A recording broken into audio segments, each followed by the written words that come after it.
Au moment où j'enregistre cette vidéo, le marché donne l'impression de stagner, voire de corriger, d'entrer en zone de danger. Mais en réalité, c'est que pendant qu'on rafraîchit notre page CoinMarketCap toutes les 10 minutes, les États, les entreprises, les baleines accumulent dans le silence.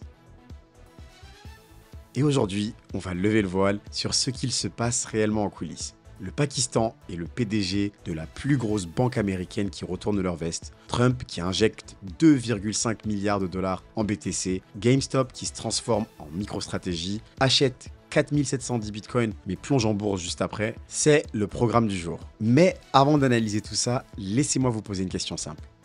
Où est-ce que vous achetez vos cryptos? Parce que ce genre de question devient vital dans une phase de transition géopolitique comme celle qu'on vit en ce moment. Personnellement, j'utilise Bitpanda. Pourquoi? Parce que c'est une plateforme européenne, régulée, fiable, qui me permet d'acheter du Bitcoin, de l'or, des ETF, des actions, le tout sur une seule interface, claire, rapide et fluide. Et justement, si vous voulez simplement tester, il y a une offre en cours où vous gagnez 25 € en crypto-monnaie, idéal pour avoir du Bitcoin à moindre coût. Le lien est dans la description. Profitez-en, l'offre est valable jusqu'à demain. Maintenant, on attaque la vidéo, parce que pendant que les particuliers paniquent, les puissants préparent le prochain coup d'avance. Ah oui, au passage, j'espère que vous profitez bien de votre jour férié pour vous reposer et rebalancer votre portefeuille. D'ailleurs, dites-moi quel token représente le plus gros pourcentage de celui-ci. Moi, c'est BTC et BitTensor pour l'instant. C'est parti!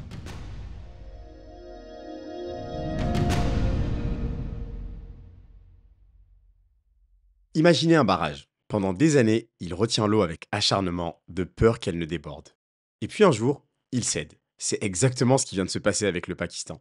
Le 28 mai 2025, hier, en plein cœur de la conférence Bitcoin 2025 à Las Vegas, Bilal bin Sakib, qui est responsable du Conseil crypto national, monte sur scène. Et ce qu'il dit va changer la donne. Aujourd'hui est un jour historique. Le gouvernement du Pakistan crée sa propre réserve stratégique en Bitcoin. C'est comme si un pays qui refusait de toucher à l'électricité décidait soudainement de construire une centrale nucléaire. Parce qu'il faut bien comprendre une chose, le Pakistan faisait partie des États qui affirmaient encore l'an dernier que le Bitcoin ne serait jamais légalisé.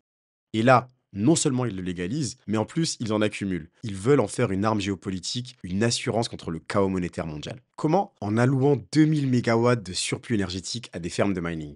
Pour ceux qui, comme moi, n'ont pas de grandes connaissances en électricité, 2000 mégawatts, c'est l'équivalent de la consommation électrique d'une ville entière comme Marseille, où plus de 2 millions de sèche-cheveux utilisés en même temps. Ils ont également créé une Digital Asset Authority pour encadrer les plateformes et nommé Changpeng Zhao, cofondateur de Binance, comme conseiller direct du gouvernement. Je me répète, mais c'est comme si vous passiez en 12 mois d'un village coupé d'Internet à un État qui installe la fibre, des serveurs et des stations Starlink partout. Car une réserve stratégique, c'est ce que les États utilisent pour se protéger dans les crises. Du pétrole, de l'or ou désormais du Bitcoin. Pourquoi? Parce que le Bitcoin est hors du système bancaire, résistant à l'inflation et surtout accessible sans autorisation des grandes puissances. Il montre que les pays exclus du pouvoir financier traditionnel cherchent des alternatives au dollar. Et le Bitcoin devient leur plan B. Un plan qui ne dépend d'aucune banque centrale, un plan qu'on ne peut ni geler, ni censurer, ni confisquer.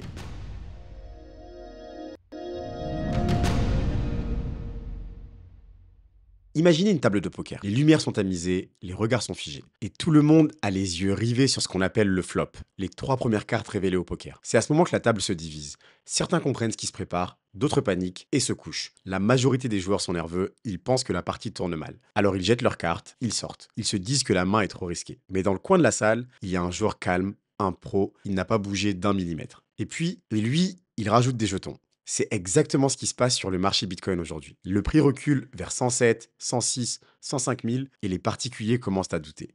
Mais les whales, elles, ne paniquent pas. Elles accumulent dans l'ombre, méthodiquement, comme si elles suivaient un plan. Les données sont formelles. Au-dessus du prix actuel, autour de 115 000 $, il y a ce qu'on appelle une zone de short squeeze. Qu'est-ce que ça veut dire? Les traders ont parié à la baisse une position short. Ils gagneront si le prix chute. Mais si le Bitcoin monte trop vite, ils devront racheter en urgence pour ne pas être liquidés. Ce rachat massif pourrait créer une explosion à la hausse. C'est comme si la table était truquée à l'envers. Pendant qu'on agite les lumières rouges au-dessus du prix, les pros récupèrent les jetons tombés par terre. Les indicateurs le confirment. Le momentum reste haussier. C'est un indicateur qui mesure la vitesse du mouvement du prix. S'il est positif, ça signifie que la dynamique reste forte. Le RSI est stable. C'est un outil qui montre si un actif est suracheté ou survendu. Ici, pas de signe de retournement et les moyennes mobiles, des courbes qui lisent les prix, continuent de monter. Elles montrent la tendance de fond et pour l'instant, elle est toujours haussière. En résumé, ce n'est pas une chute, c'est une phase de consolidation où les plus gros acteurs du marché récupèrent discrètement les jetons abandonnés. Après, bien sûr, rien n'est garanti. Une annonce de tonton Trump et on peut aller plus bas. Mais ceux qui ne regardent que les bougies rouges sur TradingView risquent de rater ce qui se joue derrière les volumes.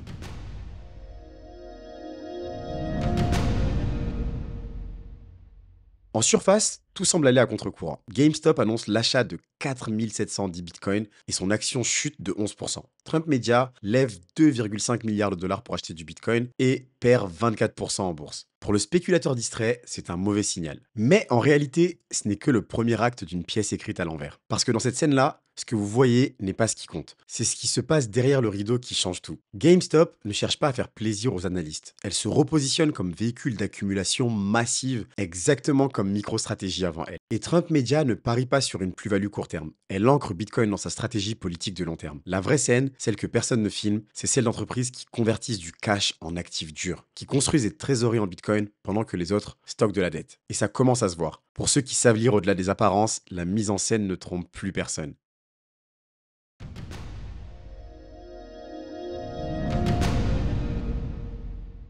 Sur l'échiquier mondial, les pièces commencent à bouger. Et ce n'est plus une partie amicale. Ce que nous vivons en ce moment, c'est le début d'une guerre monétaire silencieuse. Chaque pays avance ses pions, chaque mouvement est calculé. Les États-Unis affirment leur domination avec Trump, qui veut faire du pays la superpuissance du Bitcoin. Le Wyoming, un État américain, projette d'acheter 200 000 BTC par an, comme s'il s'agissait d'un nouvel étalon monétaire. Et pendant ce temps, on en a parlé récemment, le Pakistan surprend tout le monde en plaçant son cavalier au centre de l'échiquier. L'ennemi d'hier devient l'allié d'aujourd'hui, et demain, peut-être un leader. Les puissances ne se battent plus seulement pour de l'or ou du pétrole. Elles se battent pour des lignes de code, des clés privées, des réserves stratégiques en Bitcoin. Et autour de ce plateau, les grandes institutions financières ne sont pas en retrait. BlackRock prépare un coup décisif, prendre 10% de Circle, l'émetteur de l'USDC. ARK Invest veut injecter 150 millions de plus dans l'IPO. Même Jamie Dimon, le PDG de JP Morgan, la plus grande banque américaine et crypto-sceptique notoire, a fini par lâcher prise. Il a dit: « Je ne suis pas fan du Bitcoin, mais on va vous laisser l'acheter, allez-y. » Et au milieu de tout ça, la Fed temporise.